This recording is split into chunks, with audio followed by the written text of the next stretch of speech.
Karibu katika channel ya Elimu Kwanza, channel inayokupatia update mbalimbali zinazohusu mambo ya kielimu.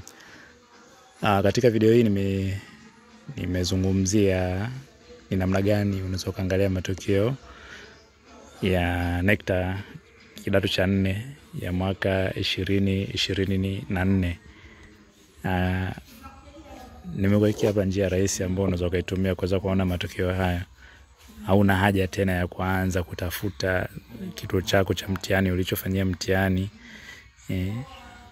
Kwa nimeweka njia rahisi tu ambayo utaweza kuitumia kuweza kupata kituo chako cha mtihani, na urahisi huo utakuwezesha wewe kuweza kutafuta kituo chochote na kuweza kuangalia matokeo ya kituo chako. Cha kwanza utaenda upande wako wa kushoto, upande wako wa kulia juu kabisa utaona hizo nukta 3 hapo.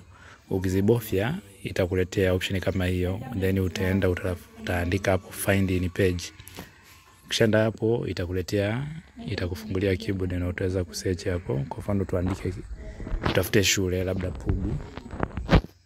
Utaona kuna Pugu Center, then hapo utaona kuna hizi arrow, kuna ya juu na chini, lakini utaona hapo ni idadi ya machaguo ya kuletea hiyo result ya Pugu.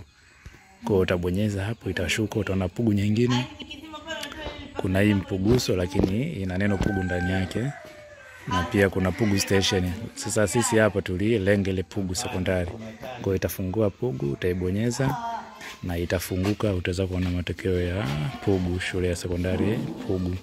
Kwa hiyo ni namna rahisi ya wewe kuweza kuona matokeo ambayo yanatangazwa na Baraza la Mitihani.